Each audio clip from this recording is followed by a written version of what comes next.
All right, well, good morning, good afternoon, everyone, wherever you're at in the world.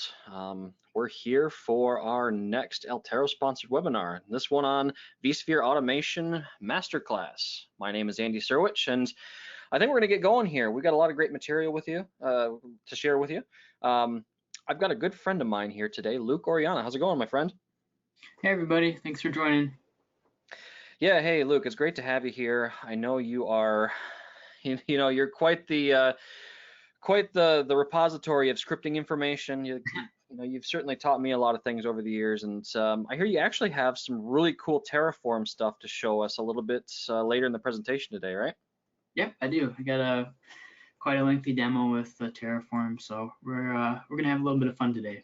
Yeah, definitely. I'm looking forward to that one myself. I'm always looking for, new scripting tools, and I try to always pick up on that stuff whenever I can, just because it's becoming a very code-driven world, right? You and I were talking the other day about the concept of infrastructure programmer, right? Yep, yep. So that's kind of interesting. I mean, kind of takes the idea of the IT person that handles infrastructure automation and kind of creates like its own little job title almost, infrastructure programmer. I found that interesting. You and I were talking about the other day. Yeah, So yeah. That was pretty interesting. A lot of experts in Microsoft are saying that there's going to be an infrastructure developer role more than the systems engineer. It's gonna kind of evolve into that. So yeah, cool stuff. yeah, definitely interesting. So I mean, it's really relevant in our conversation today. So, well, I guess what do you think? Should we get started and show everybody the automation goodness that we have to share today? Let's do it. All right, let's take a look. So first off, let's start with our agenda for the day. So first, we're going to do some basic introductions of myself, Luke, and Altaro, the sponsor of today's webinar. From there, we're going to cover just really quickly some very some core Power CLI basics. I always like to make sure that everybody is kind of on the same page as far as Power CLI skills. That way, you kind of know the basics, and that kind of gives you a little bit more insight into some of the more advanced techniques that we're going to be talking about later on in the session. Kind of gives you an idea of how powerful those really are. From there, we're going to be talking about deployment automation with Power CLI, and then we're going to hand things over to Luke to talk about desired state configuration for vSphere, and then talk about some cloud integrations and, again, Terraform. So I'm really looking forward to the demo there. And then we're going to do some wrap up and Q&A at the end. Now, one thing about the Q&A, feel free to ask your questions as we go through the session today. Definitely, if we can address those as we go through the session, we'll do so. Otherwise, we'll try to address as many of them as we can at the end of the session. Now, one other thing I always like to point out is if for some reason we don't get to your question today, we always do, a follow-up blog post, or we'll post the questions to our forums. We'll make sure we get your questions answered in some way, shape, or form. In this particular instance, I'm leaning more towards a post on our VMware blog at altaro.com/VMware. So keep an eye out there. Again, if you ask a question that doesn't get answered today, we'll get you an answer there at a future date. So from there, I'll go ahead and introduce myself. Again, my name is Andy Syrewicze. I've been in the industry for a while now. I'm a Microsoft MVP. I'm also a VMware vExperts, and I'm a technical evangelist for Altaro, the sponsor of today's webinar. So dating myself a little bit here, but I've been in the industry for 16 plus years in a variety of capacities. A lot of that time has really been spent on the Windows Server stack and VMware and infrastructure technologies in general. A lot of my new areas of focus include cloud, containerization technologies, and things like that. I'm quite active out on Twitter. So if you, again, have any follow-up questions after today's show, you can always reach out to me there, and I'll try and get you an answer there. And also, I blog quite frequently out on all of the Altaro blogs, which the 3 URLs are down at the bottom there. So with that, I'll pass it over to Luke so he can introduce himself. Hey, my name's Luke Orellana. I'm a VMware vExpert and system administrator. I have about 6+ years of experience with PowerShell automation in the MSP and enterprise worlds. Typically, I focus on technologies like VMware, Windows, PowerShell, Azure. I'm just starting to get into Azure, so it's been pretty fun there. I've been blogging for Altaro since 2014. Most of my material is pretty geared toward automation, so be sure to check that out. Has it really been since 2014? Yeah, 5 years. Isn't that crazy? It is pretty crazy. I know you've been with us for a while, but man. Well, yeah, you've made a lot of great stuff for us out on the blog. So definitely, those of you watching today, if you want additional PowerShell, Power CLI, and automation tutorials, Luke writes a lot of great articles for us out on the Altaro blogs. Again, I'll put those URLs back up a little bit later in the session today. So, all right, thank you, sir. And then a little quick word about the sponsor of today's webinar. Again, the company I work for, Altaro Software. So we're a fast-growing developer of pretty fantastic, awesome backup software designed for managed service providers and IT resellers and IT departments. That virtual backup solution is trusted by 40,000 plus customers, 9,000 plus partners, and it's actually 1,200 plus MSPs worldwide now. So that flagship product is Altaro VM Backup. If you want a little bit more information on that, you can go to altaro.com/VM-backup. And if you're an MSP, you want a little bit more information on the MSP program, go to altaro.com/MSP for more information. So with that, let's actually get to what you came to hear about today. So first off, we're just going to start with some very, simple Power CLI basics in case you don't know exactly what Power CLI is, or if you are aware of it and you need a couple of gap fillers. Hopefully, we'll get everybody on kind of the same page as far as Power CLI goes here. Now, the thing about Power CLI is, a lot of people think it's its own thing, but really it's just a PowerShell module. It's just a PowerShell module that gets pushed down on top of PowerShell, and you have all of the Power CLI and VMware related commandlets at your disposal at that point. So the nice thing about it is, as it runs on PowerShell, it follows all of, PowerShell's main rules and expectations, and it really runs in a uniform way to basically every other PowerShell module that's out there. It utilizes PowerShell's help function to make it simple and uniform to get the help information just like you would for any other commandlets, and it works pretty well. So as far as installation goes, you used to have to download an executable and run the setup file, but that's not the way it's done anymore. You can actually just use the install module commandlet inside of PowerShell. You fire up PowerShell in an administrator mode, do install module -name VMware.PowerCLI, and it takes care of the installation for you. So really, really simple, really easy to get installed. We actually have a blog that I linked to a little bit later in the slide deck here that gives you all the nitty-gritty details on how to get it installed via that option and a little bit more. Also includes a video as well. So again, I'll have that in a slide a little bit later in the deck if you're interested.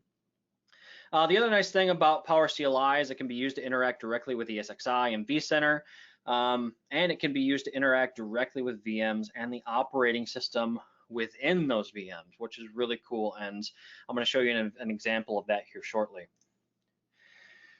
So, with that introduction out of the way, I kind of wanted to share some of what I find to be the most useful, the most powerful commandlets that I tend to use in basically all of my Power CLI scripts.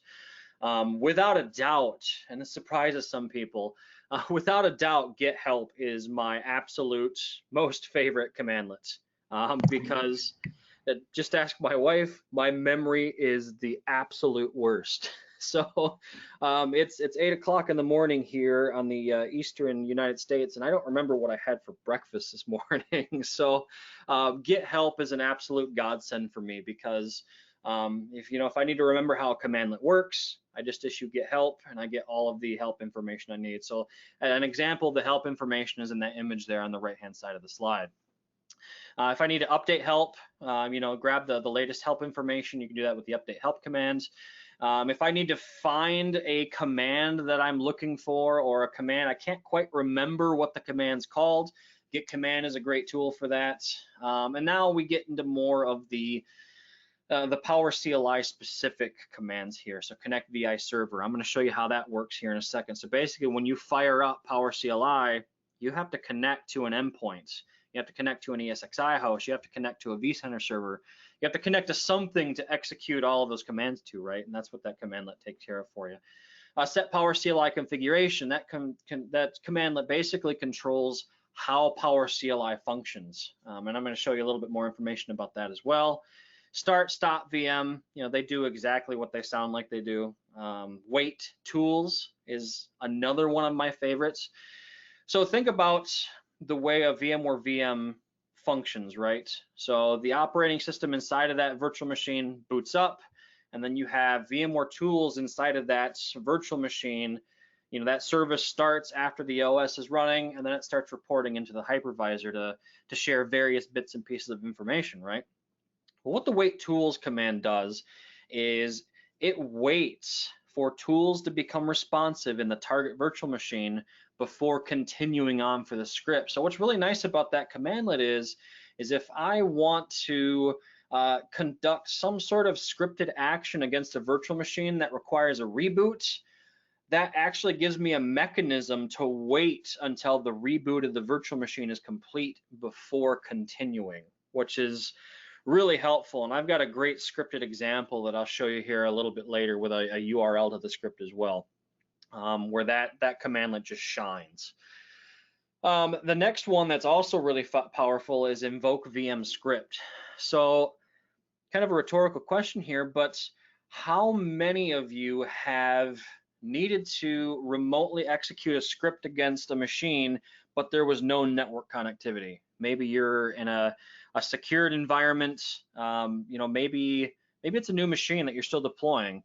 Now, obviously this is a virtual webinar, so I'm imagining a number of you are raising your hands out there, but I still run into that quite frequently. And the beauty of invoke VM script allows me to execute code against a virtual machine without needing a network connection. Basically what it does is it utilizes VMware tools to send the script and the output back and forth between Power CLI and the virtual machine and the guest inside of the virtual machine. I'm going to show you how that works here in just a second. Two other ones that I feel are worth mentioning. Get VI event. If I want to take a look at the event log for either the ESXi host or the vCenter instance, that's a fantastic commandlet to have. And it's got a lot of great filtering capabilities as well. And then finally, one thing I always like to point out is just the way that variables are defined inside of PowerShell. This is less of a Power CLI thing and more of a PowerShell thing. But if I want to capture a variable, it's just, the $, variable name equals something. Now, something could be a string of text. It could be, running a commandlet. And you'll see a couple of examples of that here in just a second. So with that, let's cut over to a demo. I'm just going to kind of show you some of this stuff in action. And let me fire this up. And we've got, I'm doing this in PowerShell ISE just because the visibility is a little bit better. At least I hope so. Luke, can you confirm that the text is fairly good sized? Yep, looks good. Perfect. All right, good deal. So let's kind of step through some of these commands that I mentioned earlier. So the first I want to start with is kind of how I start working on script. Hey, I've got a particular task in mind, and I want to find a commandlet that kind of helps me with that task, right? So in this particular instance, let's say I'm looking for a particular process.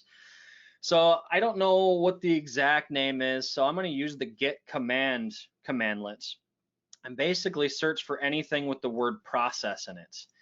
So if I execute this, that gives me a full list of all the commandlets in PowerShell that have the word process in the list. So I can see, oh, hey, start process, oh, get process. That sounds like it works well. How does that commandlet work? Well, that's where the get help commandlet comes into play. So you can run get help name and the name of the commandlet, and that will give you the help information for that commandlet. Now, if this is a new machine, it may prompt you and say, hey, the help information is not current. Would you like to run update help?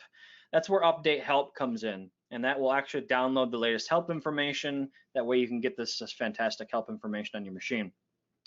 Now, the other thing I always like to point out with get help is the way that I learn is less from a textbook type of situation, but more from, I want my hands on whatever I'm working with, and I actually want to see concrete examples. And that's where this examples parameter comes into play here. So basically I'm running the same command, but I'm appending dash examples at the end of it. So here I can actually get a number of different examples of the commandlet in action here. So I see example 1. If I just want to get a list of running processes on the machine, I just run the commandlet by itself, right? But maybe that's not what I want to do exactly. Maybe I don't want a list of all the processes running on the machine. Maybe I just want a specific subset of them. So this particular example running on my machine here, I know my machine has an NVIDIA GPU in it. And I've got the NVIDIA driver suite installed and all that. So I know that there are some NVIDIA processes running on this machine. And let's say I want to just get all the processes that are kind of related to NVIDIA. So here what I'm doing is I'm using get process -name, and I'm searching for anything with the word NVIDIA in the process name. And then what I'm doing from there is I'm piping that to select object. So basically, instead of just getting the process name, I want to see all of the relevant details associated with that process, and that's what the select object star does. So if I run this piece of code here, I get basically all of the processes that are running that have NVIDIA in the name. So there's one, this NVIDIA web helper, and I can see all the different bits and pieces of information about this process. Very, very helpful, very handy. Now, you didn't come to see about just, regular PowerShell stuff, right? Let's actually get into PowerCLI now. So let's say I want to use get command to figure out, what are all the PowerCLI related commandlets that are available to me. I can use the get command again, but this time we're going to use this module parameter and actually specify any module, any PowerShell module that has the string VMware in it. And essentially what this does is it gives me a full list of all the PowerCLI and the VMware related commandlets. As you can see, there are quite a few of them, quite a lot. So if I keep scrolling through the list here, I see, oh, get VM. That seems, that seems simple enough, right? What if I just try running get VM? Does it work? No, it doesn't. And why is that? That's because, like I said earlier, you have to actually connect to something before we can execute any of these commandlets. So what we use here to do that is the connect VI server commandlet. But in order to use that commandlet, we need a couple of pieces of information. So I mentioned variables in one of the slides, and how you can define variables and do it a couple of different ways. This first way, I'm basically just capturing the IP address of this ESXi host I'm gonna connect to. So basically what this commandlet here is doing is it's capturing this IP address inside of this ESXi host variable. So if I execute that, the variable's captured. Now I can actually use a commandlet to create a variable as well. So what I'm doing here with this ESXi creds variable is I'm using the get credential PowerShell commandlet to capture a set of credentials. So if I run this, it will actually prompt me for credentials to the ESXi host, which I will capture now. Hopefully I didn't fat finger that. And now what we're going to do is it allows us to run this connect VI server commandlets, with a lot less hassle, because we can just pass through these variables to the various parameters and not have to do what I just did inside of this single one-line command. So if I run this command, assuming I typed the credentials incorrectly, now we're connected. We're connected to this ESXi host. Now, one thing I always like to point out is if this is the first time you're connecting to a new ESXi host, if you don't have any certificates installed, any security certificate installed on a ESXi host, it'll actually fail.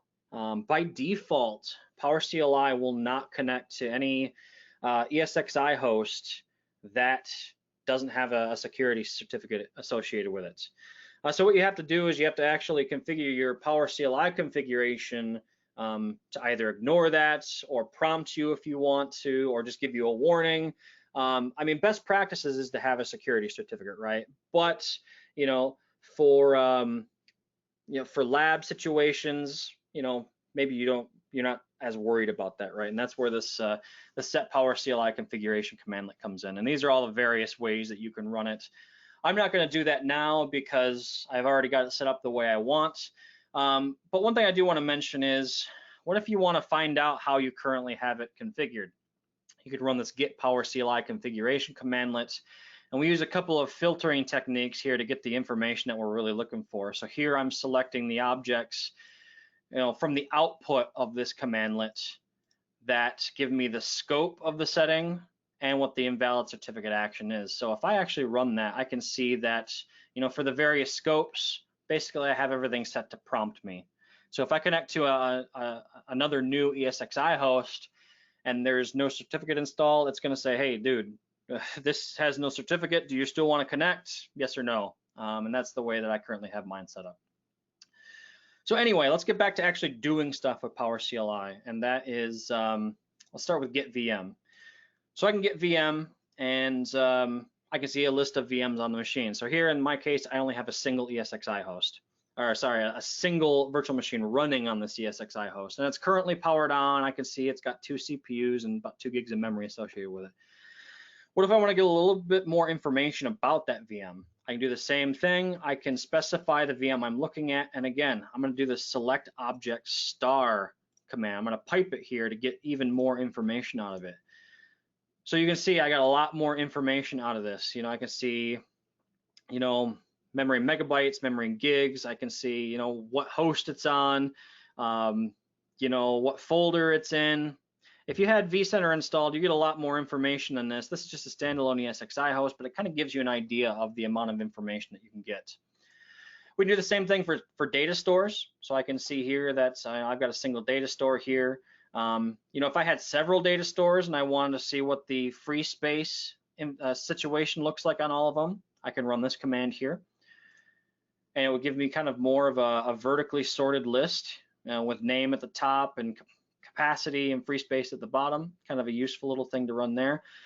And then just to make sure that Luke has enough time to run through his stuff, I'm going to move on to the get VI event section here. I mentioned that a little bit earlier, that you can use Power CLI to actually look for events inside of the event log on ESXi or vCenter host. This is particularly useful in situations where you want to have a script wait until a specific event is seen in the event log. But in this particular situation, as an example, what I'm doing here is I'm just saying, hey, I want to see all of the events that are associated with the entity Win server, which is just the name of the VM, which I just messed up my script. Let me fix that really quick. There we go. And if I run that, it gives me all of the event logs that are associated with that particular virtual machine, which could be useful for troubleshooting. The other nice thing about this is PowerShell has the ability to export things to like an HTML format if you want. And I think, Luke, you have a couple of blog posts out there that explain how to do things like that, if I remember correctly. Yep. So then finally, I just want to leave you with one really, really cool thing. At least I think it's really cool. And that's the usage of invoke VM script. Now, invoke VM script, like I said, is the mechanism that Power CLI has that allows me to basically send PowerShell code back and forth between the operating system inside of a VMware VM. Again, it does this using VMware tools. In order to do this, I have to set up a few things first. So the first 2 things I'm doing here is I'm defining a couple of variables. I'm saying this is my target VM, which is Win server. I'm capturing a new set of credentials because I'm already authenticated to the host, but I still need to authenticate to the virtual machine, or to the operating system inside of that virtual machine, right? And that's what I'm doing here. I'm capturing the credentials for that Windows operating system. So let me do this really quick. It's just in a work group, so it's just a local administrator account. Again, hoping I didn't fat finger those. And then what I'm doing here is I'm actually capturing the block of code that I want to execute inside of a variable. So basically what we're going to do is we're just going to look and see if the file server role is installed inside of that Windows virtual machine. So I'm going to capture those variables, and then let's actually take a look here. So you can see I'm using invoke VM script. I have to tell it which VM to target. I have to tell it which credentials to use. So what are the credentials for the guest operating system? And then what is the script text that we're running? So here I'm just running the script text that's contained inside of this get fs role variable. So if I execute that, it's going to use VMware tools to send this Power CLI code into the guest operating system of the virtual machine, and it actually returns back the information I was looking for. So again, I was looking to see, hey, is the fs-file server role installed? And it's currently not. And if I wanted to, I could run this next line here to install that file server role if I wanted to, but for the sake of time, I'm not going to do that at this point. So this kind of gives you an idea of the flexibility and the power of Power CLI, and really gives you a number of different ways to basically get things done inside of your organization, right? So with that, let's go ahead and pick up the slide deck again, and we'll keep moving. So I'm just going to take a quick conversation here on taking this a step further.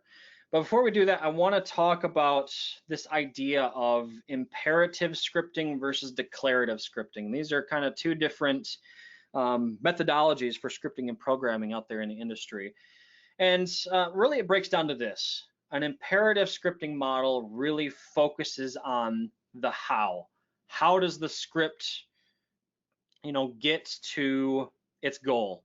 Maybe it does X and then it does Y and then it does Z. It really focuses on that process, whereas the declarative model focuses more on the desired result. Maybe you're not so concerned with the how, but you just want a couple of virtual machines and you want these roles configured when everything is said and done. Now, everything that I've showed you so far kind of falls more into the imperative model. And that's really how kind of scripting has evolved over the last 15-20 years, as we've been more in the imperative world. And then we've kind of, in the age of the cloud, we've started getting more towards the declarative side. Now, one thing I wanted to leave you with before we switch over to Luke is kind of an example of an imperative model. Kind of a script that's kind of takes that imperative model to the nth degree. So this is an example of a script I wrote a year or two back. And the URL is there at the top of the screen.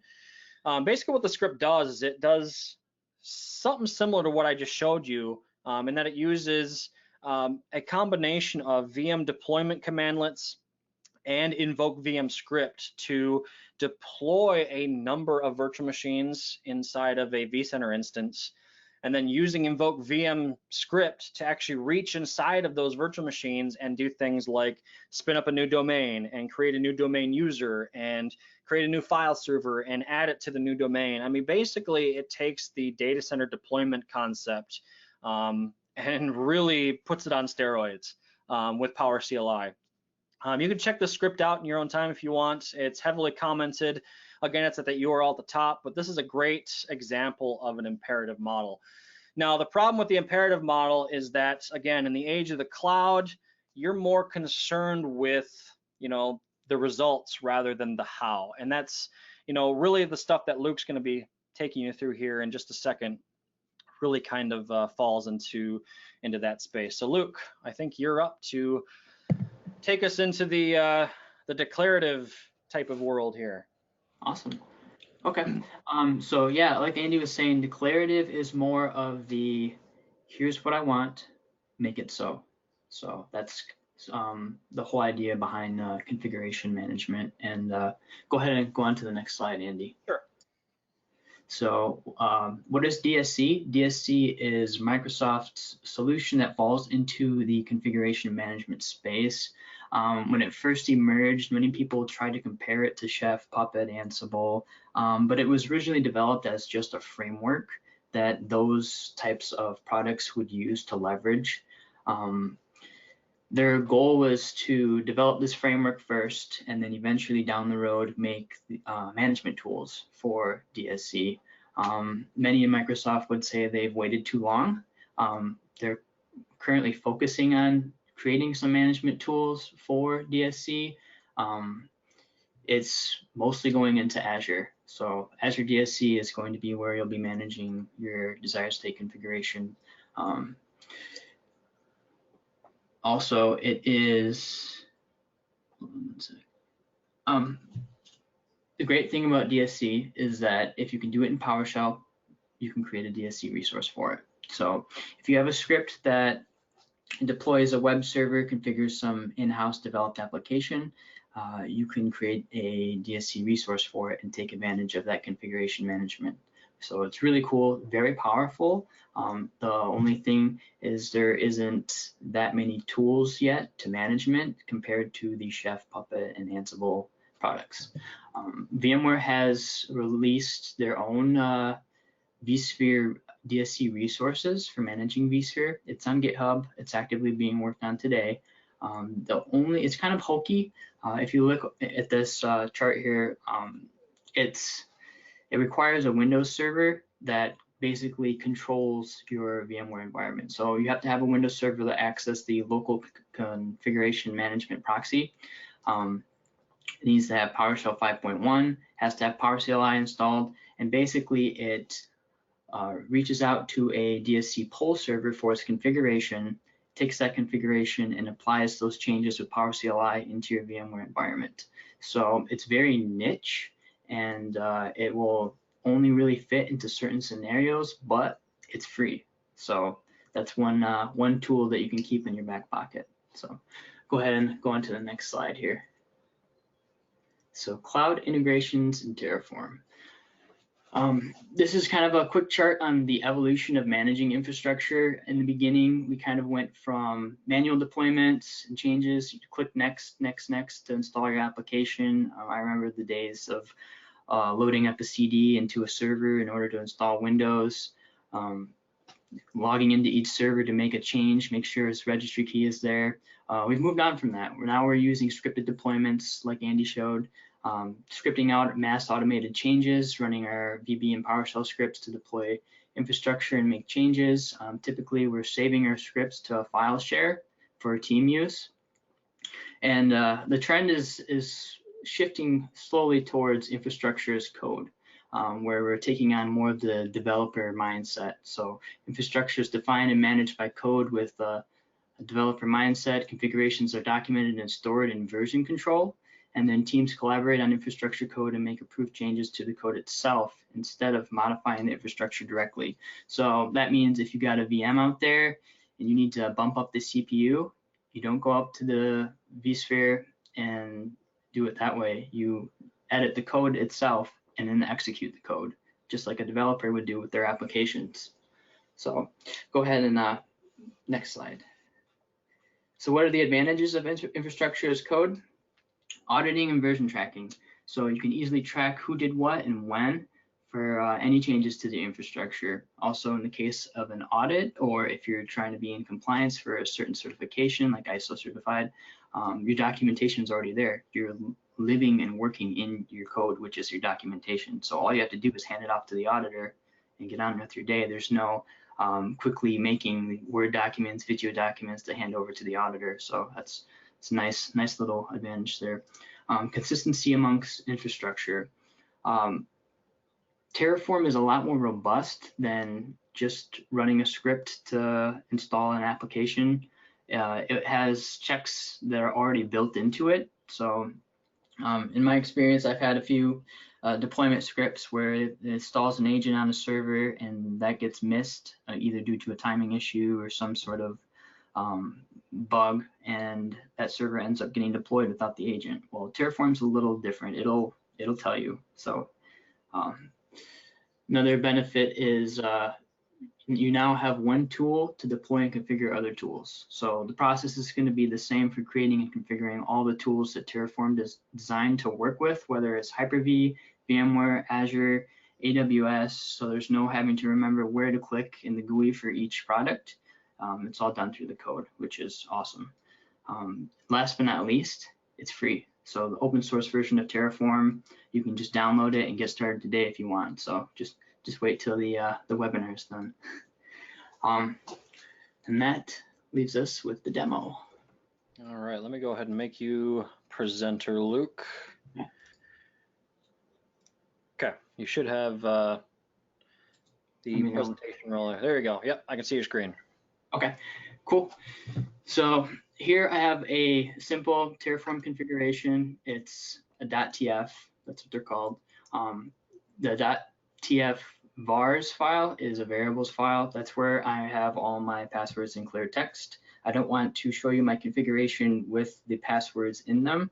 So basically my configuration is just looking automatically at this tf-vars file for the different variables. I'm going to go ahead and we're going to deploy a few VMs here with Terraform, and I'm going to go ahead and show you what it looks like. We're going to deploy this one real quick just to get it running. It takes about 3-4 minutes to run. So basically what we'll do is we browse out to this directory, open up a PowerShell console, and just type in the Terraform command. It will look in this directory for the TF file, and it will start the process of applying that configuration. Oops, hold on, I missed one step. Terraform init. So that basically downloads the provider plugin for vSphere. So that basically allows Terraform to interact with the APIs with our vSphere environment. So if you see here, it downloaded the folder, has all the contents it needs to interact with our vSphere environment. So Terraform apply. Now, if you're familiar with Git, let me resize this. It kind of looks like this for change tracking.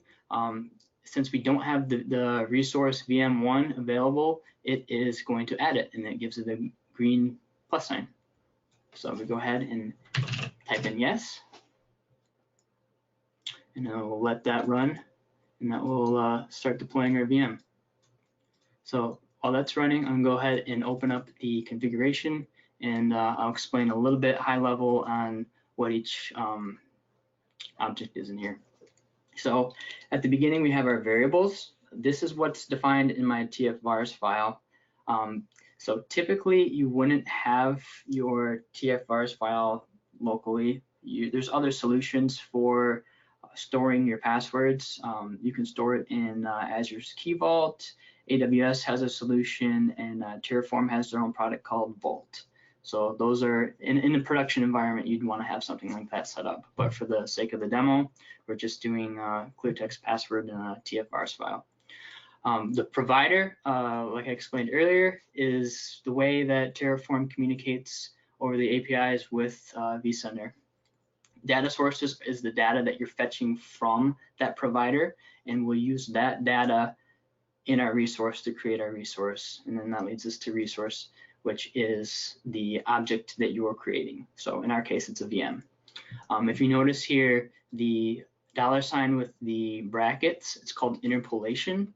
That is referencing data or objects elsewhere in the configuration. So that's kind of how the configuration is built up. You have your data sources, and then you're referencing back to it with interpolation. And it can get really complex. You can do all kinds of fancy stuff with this. This is pretty simple. I wanted to keep it simple for you guys, but that's basically how our configuration is set up.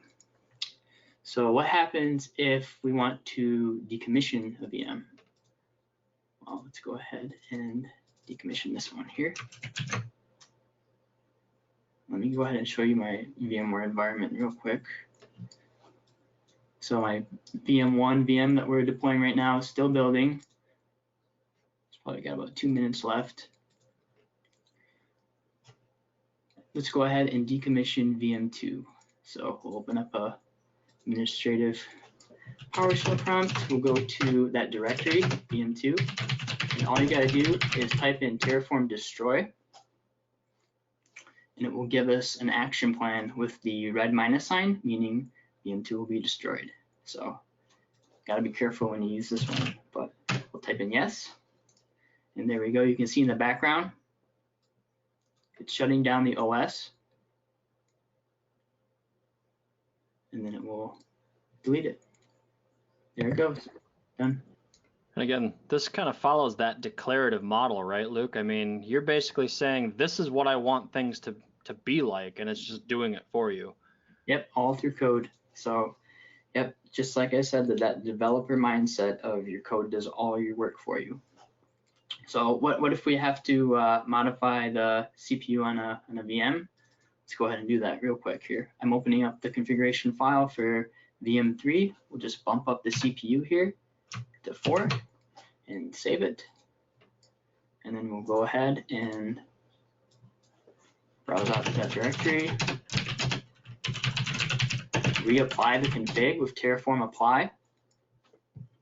And this time it gives us a little squiggly line showing that there's going to be a change to that resource. And then it will actually point out the change that's going to be made. So CPU will change from 2 to 4. So go ahead and click yes. And we'll go ahead and that quickly, done. CPU is at 4. So pretty powerful stuff here. Let's see, this will be done really soon here. One thing I want to point out is we now have a TF state file. So what this file does is it keeps track of the state of whatever object you're building with Terraform. So if I make a change to the configuration and reapply it, it will change the state. One of the biggest setbacks for the state file is, let me open this up here. Always takes a second. If you drill into this, you can see the entire configuration of this VM. But if I scroll down here, I can see my passwords in clear text. It's best practice to have your state file off-site somewhere that's either on-prem encrypted with a password protection or in the cloud. Terraform has a free service called Terraform Enterprise. There's a free cloud tier that provides you the ability to do this. It's called Remote State. And I'll go ahead and show you how I have that set up here. Right now we're going to go ahead and go into a Git repo. So I have an Azure repo set up. I pulled down my configurations. I have 2 VMs, Web 1, Web 2. Web 2 is already in deployed. We'll go ahead and deploy Web 1 here, and then I'll explain how this is set up using a source control and remote state with Terraform Enterprise Cloud. Let's go ahead and navigate over here. And then we do the same, Terraform apply. Gives me the pluses. My plan is to add the resource. Yes. There we go. We'll let that bake while we're talking here. So there's 2 extra components that I've added to my configuration here. Let me scroll up to the top. Oh, sorry, my mouse is a little funny. There we go. Okay, so I have this section here called Terraform Backend. This basically tells the configuration to store the state file offsite onto Terraform's Enterprise Cloud. My Terraform CLI is configured with a token, and it allows my client on my workstation to securely store that file onto Terraform's cloud. And then if we scroll down to the bottom here, there we go. So I have this extra section in here, provisioner. So provisioners are your configuration management. A lot of people make the mistake of comparing Terraform with a configuration management tool. It's not, it's an orchestration tool. So you would use Terraform in combination with your configuration managers. So you would use Terraform to deploy the high-level infrastructure, create those components, and then you would use your configuration management to configure the underlying OS and applications. So in this case, I have a provisioner set to run a PowerShell script that basically, once my VM is done building, it will assign it up into Azure as a DSC node. It'll apply a configuration. I have a web configuration set, so it will install the IIS role, and then it will basically use the same command that Andy showed, invoke VM script, to tell the server to report back to the poll server instantly and grab its config. So then we get an instant configuration of IIS. So I'm going to go ahead and show you while this is still building. Yeah, we got 2 minutes in. Okay. So I'm going to go ahead and show you our Azure repo here. I have my 2 configurations that I pulled down from here. One thing to note, terraform.tfrs, you would never put this into source code. This is a no-no. I did this just for the sake of the demo so I can pull everything down. But if you have it in source code, all your passwords are in clear text, so not a good idea. Typically what you'd want to do is, if you're familiar with Git, you can add files and folders into your git ignore file so that when you save stuff up into your repo, then it will not include those files and folders. So I have my .terraform folder excluded, so I don't have the plugin provider upload into source control every time. But I wanted to show you real quick here. If I click on my config, go into history, I get the auditing log of every different change that I've made to my config. So if I click on here, adjust memory, I can see that I modified the memory of this VM at some point in time. So this is really powerful stuff. You get all the auditing and tracking that you never knew you wanted. So this is one of the huge benefits of infrastructure as code, because your entire infrastructure is tracked in source code. So really powerful stuff. Let's take a look here. Okay, still building. We'll go ahead and take a look at Terraform Enterprise. So this is where our remote state file is being saved into. Yeah, this is free to use. You can set up as many workspaces as you want. Workspaces are generally used. I have it set up for each VM. This works fine in a demo environment or in a small environment, but it's typically recommended to have a workspace for each system. So Citrix, all your Citrix servers, all your configurations would be saved under there.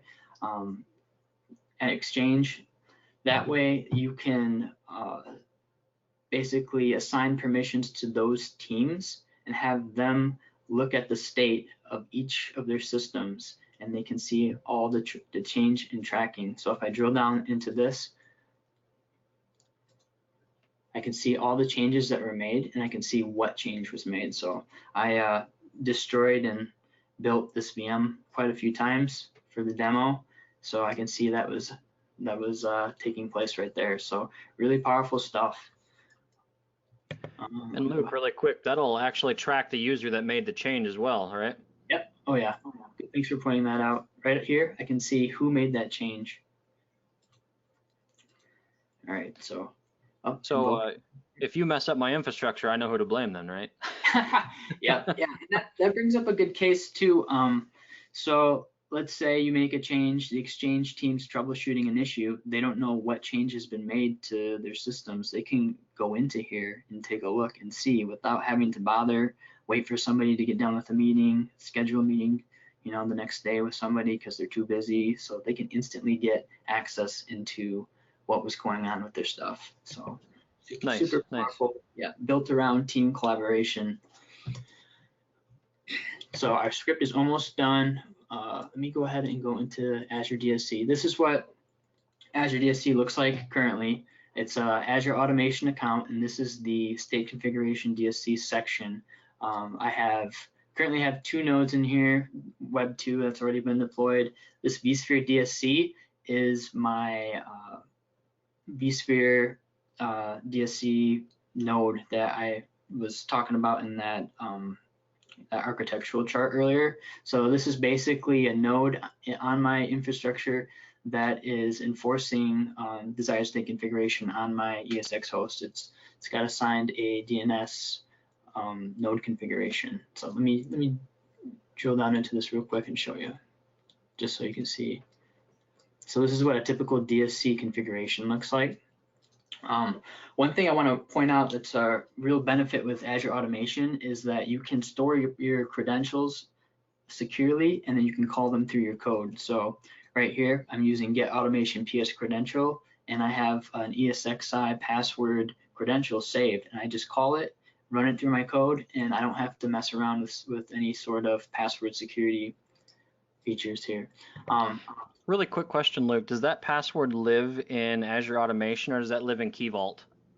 Yep, it is right here under credentials, ESXi password. So you can put tons of credentials in there and call them in your runbooks and your DSC configs. So they're making great strides to improve upon the hybrid cloud automation that you can do with Azure Automation. So it's definitely changing really fast.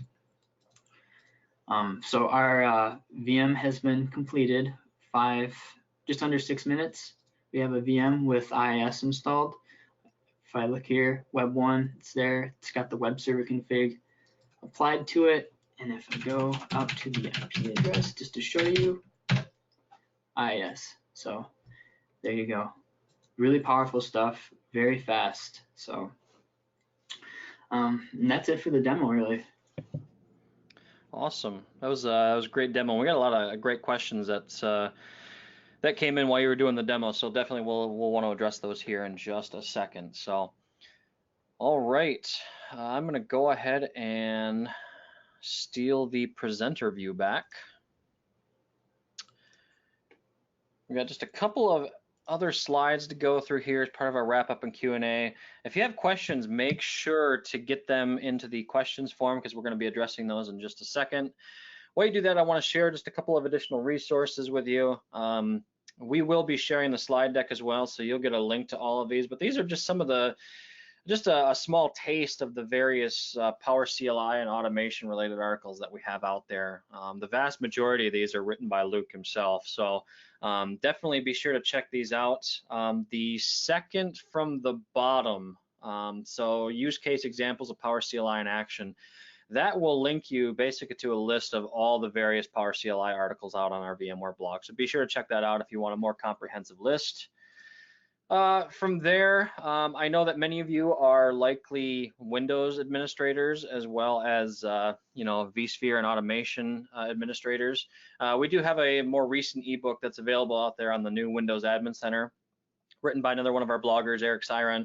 Fantastic ebook, really covers the whole tool in great detail. So if you're interested in getting a little bit more information on that, you can check that out on our website. I actually meant to update the slide to include the URL, but yeah, we'll definitely get the URL out there and send to you. So with that, I want to do a quick mention of Altaro VM Backup while you have a few more minutes to get your last questions in. So again, Altaro VM Backup is kind of our core backup product. Really, we focus on a number of key things here at Altaro. One, we want to make sure that the backup setup is easy to use and efficient. But with that, we also want to make sure that you have full control of your backups using all of the powerful features that you need inside your environment, while having access to praise-winning support when you need it. That support is available 24/7. And then we just have a list there of some of our more recent developments, Windows Server 2019 support, grandfather, father, son archiving, when optimized replication in DR, et cetera, et cetera. If you want a little bit more information on that, you can go to altaro.com/vm-backup for more information. And again, if you are an MSP, you want a little bit more information on our MSP model, go to altaro.com/MSP for more information. And then one other thing I want to share here as well is we do have an Altaro Office 365 backup application now. So if you're running Office 365, we have the ability to back up Office 365 hosted mailboxes. That's mailboxes, contacts, and calendars. We do that on a simple annual billing model if you are an end user. If you're an MSP, we offer that as a mailbox per month model. And it's really simple to use. Basically, you just authenticate to your Office 365 organization, and we start doing backups for you. So it's basically it's really easy to set up. I mean, a couple of clicks and you're doing backups of your mailboxes. If you might want more information on that, the top link there at the bottom takes you to the Office 365 backup page for end users and IT departments, and the bottom one is more geared towards MSPs. Now, Q&A. I wanted to make sure we have a couple of minutes for Q&A here. We've got 5-6 minutes. I don't want to keep you too much over, but we had a lot of great questions come in during your demo, especially Luke. So I don't know if you've had a chance to look at any of the questions. I don't know if you want to address any of them specifically, or if you want me to just go through the list. Yeah, I see one. Can Terraform work in Azure?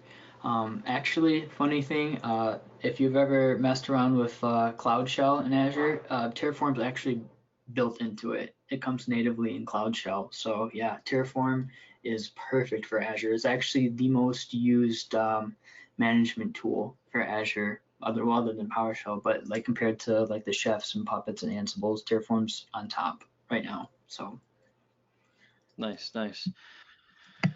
Any others that you want to address? Looking through the list here. Did you see any? Though there were a couple that stood out to me. One of them was basically just a question. Do you have to have deep scripting knowledge to use Terraform? I thought that was a good question that we should probably address. That is a good question. No, actually, I find it's easier to get started with than PowerShell. Terraform, the company that makes it's called HashiCorp. They do a really good job of different lessons on Terraform. You can get started within the day using it. It's designed to be human readable language, and if you can fill out a form, you can write in a Terraform config. It's really simple. So nice. Another one we have here is, can you use Terraform to deploy templates from content libraries? I had Paul ask that and said he's struggling to get that working. Content libraries in GitHub, or it didn't really specify. I'm not sure. Context. We'll see if he's still in the webinar. Maybe he can give us a little bit more context as what he means by content libraries. Let's see. For Power CLI, Luke, maybe you have the answer to this. Is there a way to detect user sessions? I'm guessing, to detect whether, there are other people using Power CLI. Could be they're talking about Horizon too, maybe. In Horizon, I believe there's some commandlets for that, but for just user sessions into vSphere, I don't know of any way of doing that. I don't know if it's capable of that. Okay. There was another one that I wanted to cover here. Oh, right here.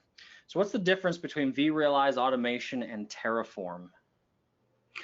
The big thing about that is vRealize Automation is going to work with just VMware products.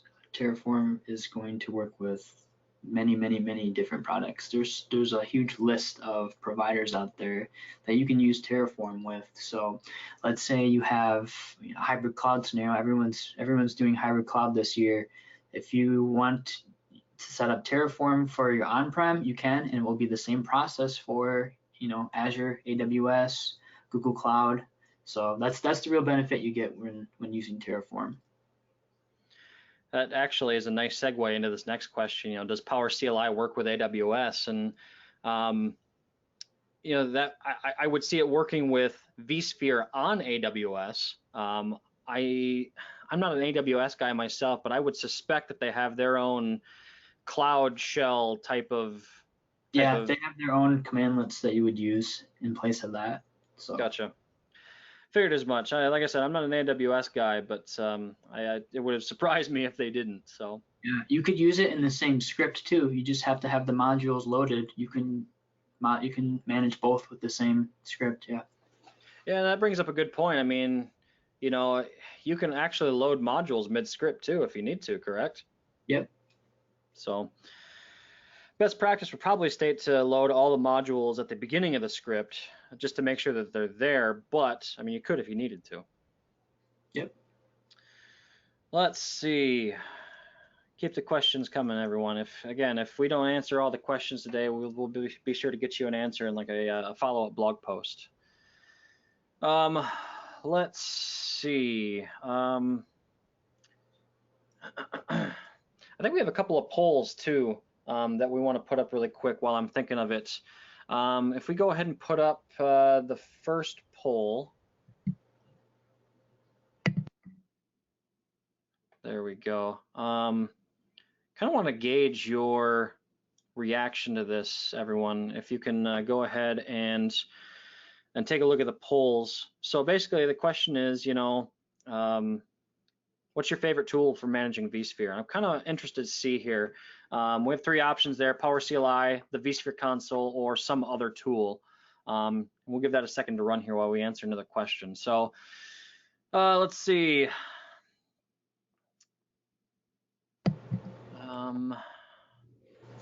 Terraform could help in deploying VMs in vRealize automation infrastructure.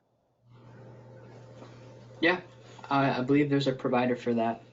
There's one for NSX as well. All right.